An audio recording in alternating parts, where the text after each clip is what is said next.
Okay guys, as you know, Fridays are my time to talk about my own experiences from trading. It's my chance to be a little bit unstructured, which I like to do, have a little ramble on and tell you about some of the insights that I've picked up along the way from when I've been learning, from when I've been trading and from when I've been teaching other people how to trade.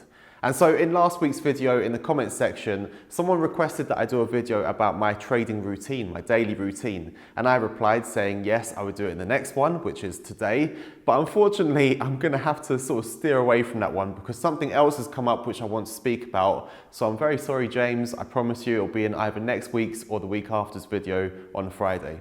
But basically this week, because we've had such strange action in the US dollar and basically all the pairs that are involving the US dollar, it's kind of brought up some things that I wanted to talk about. Now, a lot of people this week would have lost a lot of money. Not just the people that were going short against, for example, the Euro US dollar or cable or things like that, but also people going long because at some point it came back down after Trump said that he does want a strong dollar. And this, for a lot of people, was a chance for them to learn their lesson the hard way. Now, I always say about managing your risk and not doing things like staying in positions too long when it's clear that it's gone against you and just holding on with these big drawdowns until it comes back in your favor. And people say, yeah, I know I shouldn't be doing this. And they promise me they won't do it again. Some people in particular, and I've already spoken to some people this week, so you know who I'm talking about if it's you. But the thing is, like, you don't learn your mistake when the markets are normal. So the markets fluctuate around. With Forex, it's sort of toing and froing because there's two currencies involved in any pair. So it's not like equities where the market can go up and up and up like we've seen with the US stock market over the last few years.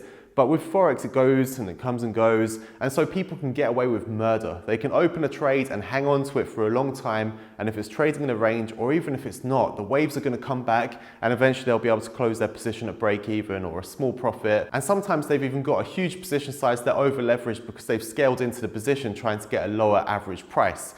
And so they're relieved when they get there, but if it does go into profit because of that over leveraging, they might end up having the biggest profit that they've had in all of their trading. Now, if you think about like when you're teaching a dog to do something, now I'm not suggesting that your dog's out there, but if you're teaching a dog how to do something, then you don't want to give it mixed messages. So if it's done something bad, you don't give it a treat, you don't pat it on the head. Now, the same rule applies for us as well, and with our trading.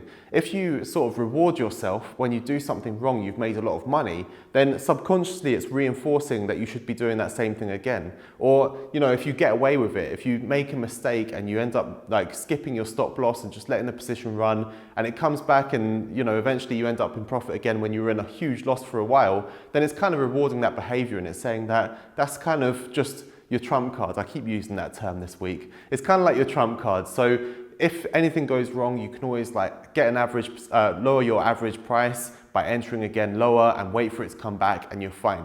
But this week, when the market suddenly moves 300 pips and then comes back another 200 pips, whatever it was, people learned their lesson because they've burnt out their account now. So I want to make sure that you don't go down that route, first of all, by looking at what happened this week and realizing, although it was a unique event, the Treasury Secretary saying that the US would actually favor a weak dollar, it's still like these sort of events happen. Like we have flash crashes or we have crashes in general when the price doesn't come back. We have things like Brexit, referendums in other countries, elections, surprises all over the place, and you can get caught out. And you might have a situation where you opened a position for just trying to get that quick 5 pips. And it might just be the wrong time when someone like Mnuchin comes along and says his little statement that he shouldn't have said, and bang, you're wiped out. So I want to make sure that you look at what happened this week and maybe even learn from the experiences of other people that have gone through it and try and avoid that happening again, and realize it's not enough to say that you got away with it these few times, but realize that it's going to be bad at one point and it's going to wipe out everything that you made while being lucky. And believe me, because I have done it and I've spoken about it on this channel, and it's the part of the way that I actually learned how to trade was burning through accounts. And believe me, every time that it happened, it's not a nice feeling. You feel like you're failing, you get that horrible feeling in the pit of your stomach, you get stressed, the cortisol in your body. It's something that we'll be talking about next week, in fact. But for those of you that have gone through that pain this week, then just know that this is the best learning experience you can get. I know that it feels like, you know, you don't want to be doing trading again. That feeling that you've gone through, that stress, that horrible emotional journey during that day, the day that feels like it's lasted for weeks. Yes, that's going to feel bad, and if you go through it again, then it's going to be painful again. But it's also the best learning experience you can get. You've now learned the hard way what it means to have the correct position size, to manage your trades correctly, and not just to jump into a trade without correctly doing your research and knowing exactly why you should be in that trade in the first place. So it's just like when they say learning to ride a horse. If you fall off, the best thing to do is to get back on, because otherwise the fear builds, you won't want to get back into it. So what I suggest is today's Friday, you've got a whole weekend, review and reflect on what you've done, and then starting Monday, get back with a demo account and start again and just carry on and learn the mistakes and realize that this is a long and painful journey, but at the end of it makes it so much more worth it. And for those of you that were lucky enough to make money because of that huge move in the market, and you were quite lucky with this because no one expected those comments, just think that you could have been on the wrong side of it and don't do it again.